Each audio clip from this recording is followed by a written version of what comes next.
Hey, I'm Robert, Cook Saw Manufacturing here, Mr. Tim Cook. We want to show you some of our board edgers. So we've got several different models of our board edger. We've got two gas options. We've got an AE2P and AE4P. This particular machine is the AE4P. We've also got the AE2P that we're going to be looking at today. We've got two electric options, AE2E and AE4E. We've got the AE4E setup we'll be looking at, and then we also offer a diesel option. We don't have the smaller electric or the diesel option. They weren't able to make it here today, but we got these three set up that we'll be looking at. The AE4P, this one here, and that is our most popular. It's got the 38 horsepower Kohler gas engine on it. It is fuel injected. Get a lot of power out of it. This machine's capable of running 4 inches thick, 34 inches wide, and I do have a hydraulic flow control valve on here so we can adjust our speed when I get into the thicker, thinner lumber. So very versatile machine, but we want to show you a few features on it. One of the things that comes to my mind when I'm telling somebody about an edger, I've been around edgers since I was a teenager, and I've ran edgers. I've run the old Frick edgers, and I've run the ones that have the feed rolls that run it through, and of course that's what the Frick edger had. And the problem with feed roll edgers is that it rainbows the board this way, rainbows the board that way. What we've done with this machine is overcome those problems, and we've done it for several years now, but a lot of times people overlook that, and so it's very important to us when we run a board that it cuts a straight board 16 foot long. And that's what this machine does. It will cut straight lumber all day long. So you can count on your edging lumber being very straight lumber, which in the old days with feed rollers, and there's still people building them with feed rollers, but they're just not accurate. They cause a lot of problems.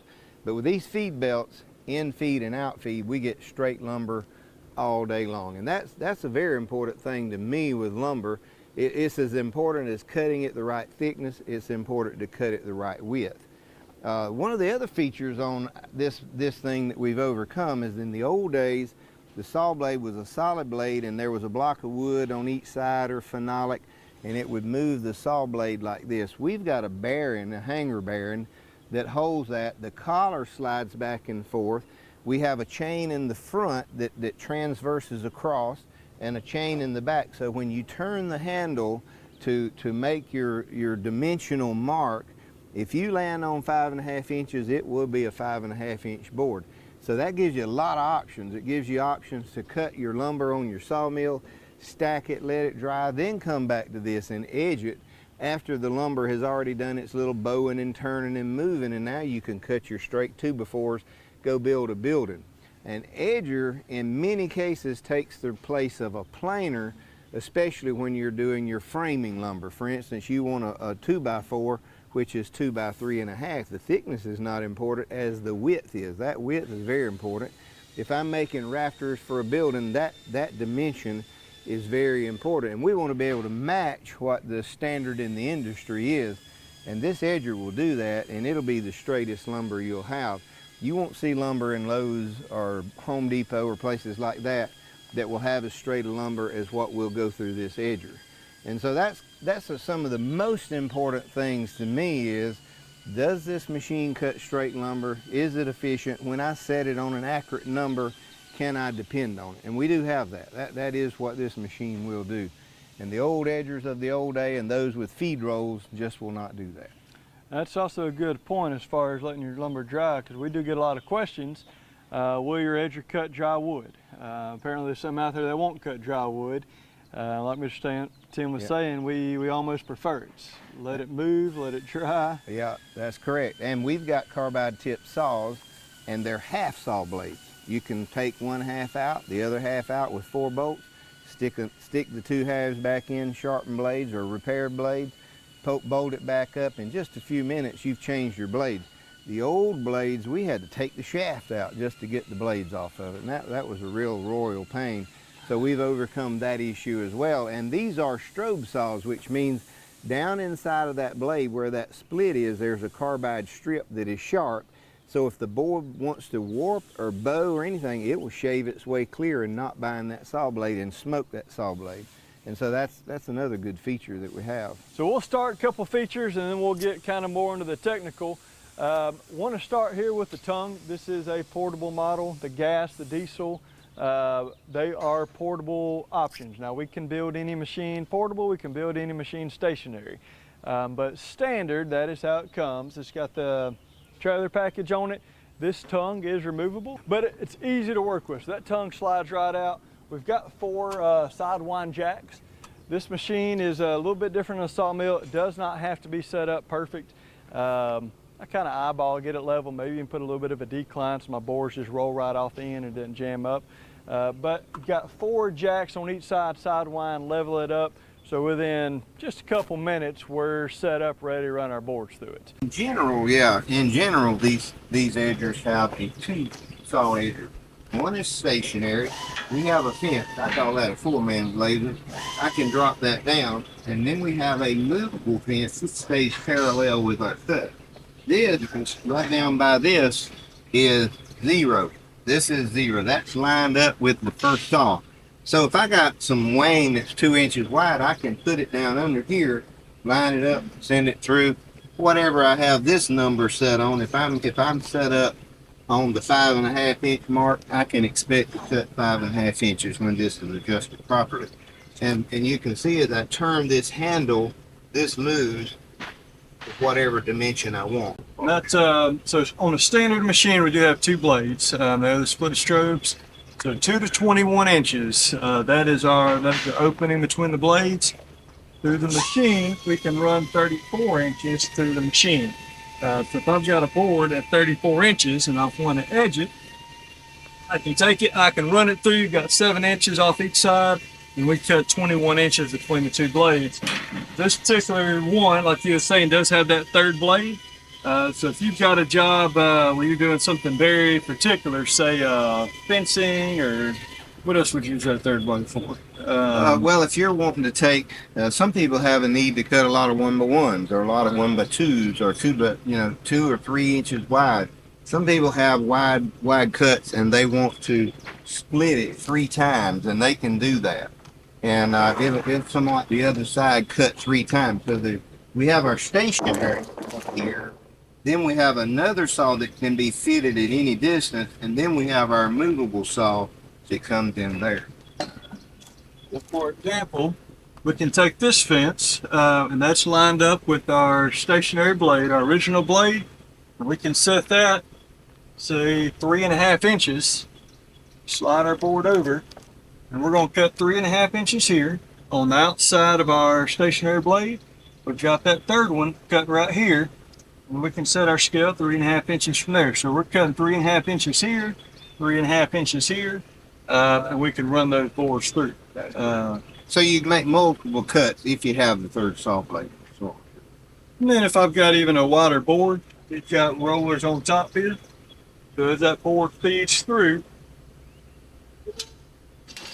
I can use these rollers and feed that back, and I can run it through again. So if you're running,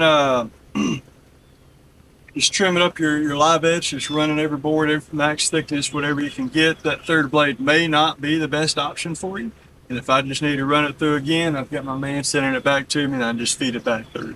That 3rd blade can be limiting on certain setups, certain operations, and then others it can be a big boon. Yeah. Depends on how you're set up, what you're going to use it for, and we can kind of discuss if that makes sense. But I like this. I'll show you the feature that I really like on the edger. I want to be able to line up directly in line with the first saw. I want to be able to move this over a couple of inches, come on over here, and it'll come almost 6 inches to the left. A lot of times I will look at a board that's got relatively square edge, but it's got some bark, some wane, and I may look at it and go, well, that's 1 inch. And then I can move this off 1 inch right there. And as you can see, this would be the line of cut, and that's 1 inch over. And I can slide this board up there, go through, cut 1 inch off of this side, and then wherever my next saw is on that movable saw. Get a better quality board out of it. That's great. If we've got that live edge, we'll just push this one out of the way, and we've got our flip sight guide there.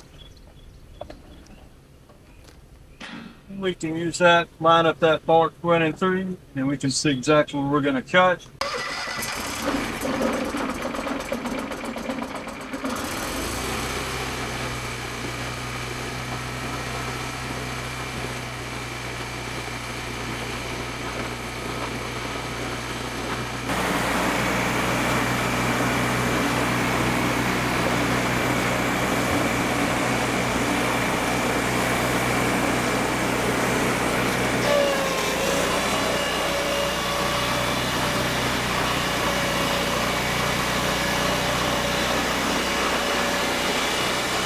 we've got about an inch off the outside, trying to get rid of some of that weight.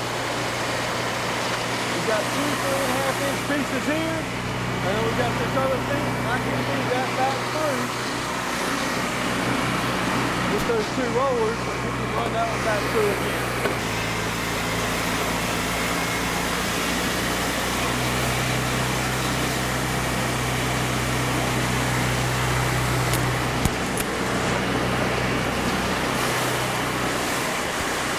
We'll drop that through and then just kind of trim off that part best we can. We cut it off just so we get a piece out of it.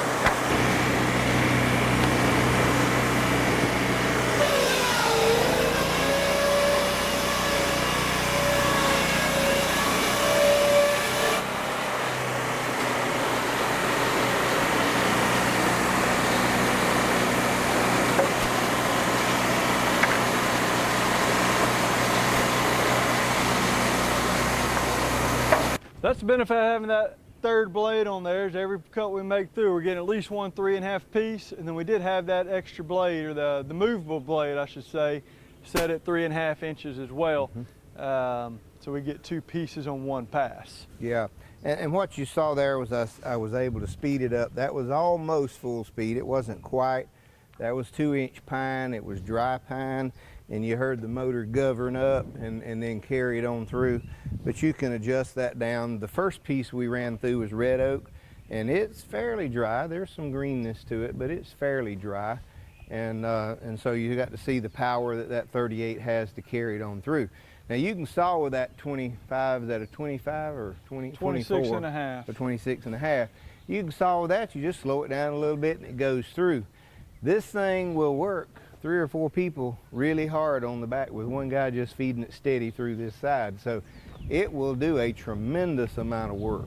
We do have the hydraulic flow control valve that you're adjusting the speed. All right. And that's adjusted with the hydraulic motor. That flow control valve is adjusting the hydraulic motor, and that's turning 60 chain. On these in-feed rollers, we've got sprockets and heavy duty 60 chain, turning both of those belts in sync. So even if I do get a piece of wood or sliver over there into that chain, it's thick enough, it's heavy enough, it's strong enough, it'll just kind of rip right through it. And not something we want to happen, but it's not going to lock you up using smaller material. Yeah, it's not just a small lightweight chain, that's right. It's heavy built. These things are built heavy to last a lifetime. If you take care of them, they'll last you a lifetime.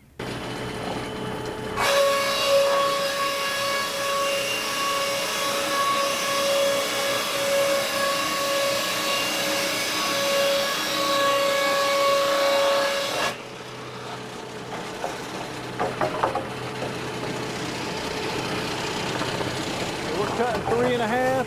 We're just barely trimming on that outfeed side. We'll run that over a little bit thicker, run it back through. Now we've got 2 3.5-inch pieces to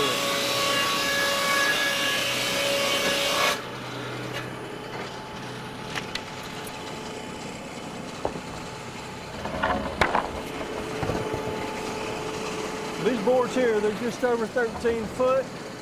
But they're just as straight as can be going down that board.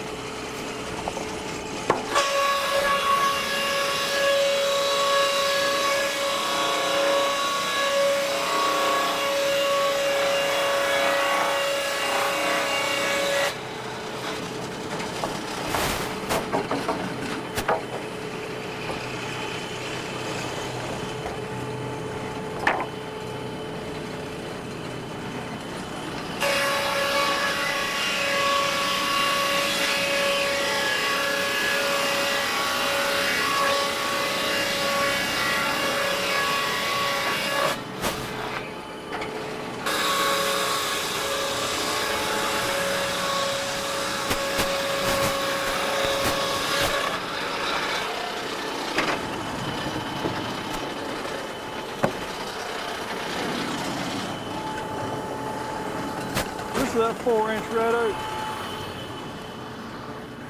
We're 3 15/16, but 4 inches is the max thickness we can do on the mill, and it just runs right through.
right, we gotta turn the power on.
Now you saw how ugly that board was? We're able to cut out some of the center, a lot of that by that heart crack. Now this board here, you can't do anything about the bow that way, but if you come across where we ran that edger through, that is a straight board. Very straight. Now I can run this through the planer, maybe get something out of it, but that is a straight piece of wood going down this way. Yeah. And Not so that much example this way. we just showed you is what happens when you leave the heart crack on a wide board. That heart crack will warp the whole board up till it's almost unrecognizable. And then you can see this is the ugly piece of heart crack that caused all the damage to that board. And so in general, when you're sawing, you want to get the heart crack off of your hardwood lumber, because if you don't, it's going to mess up the rest of the board. Unless you have a special purpose needing a wide cut, making tables or things like that. Anything else you want to mention on these edgers? That's all that I've got. So we appreciate y'all watching our video. Looking at the different types, different models of edger, how you can utilize this behind your sawmill. You can maximize that sawmill. If I'm not edging already, and I'm wasting wood, I can run through and I can get about 30% more wood out of what I'm doing if I'm not edging. If I'm edging on the sawmill, we all know how time consuming that can be. Every piece comes off the mill, every piece goes back on the mill. I spend more time loading wood back and forth than I do cutting anything. We can save a good 50% on time running that edger behind the sawmill, or if I'm not doing it, 30% on wood. But we appreciate you watching our video. Any questions, give us a call, comment on the video, like, subscribe. We certainly appreciate it.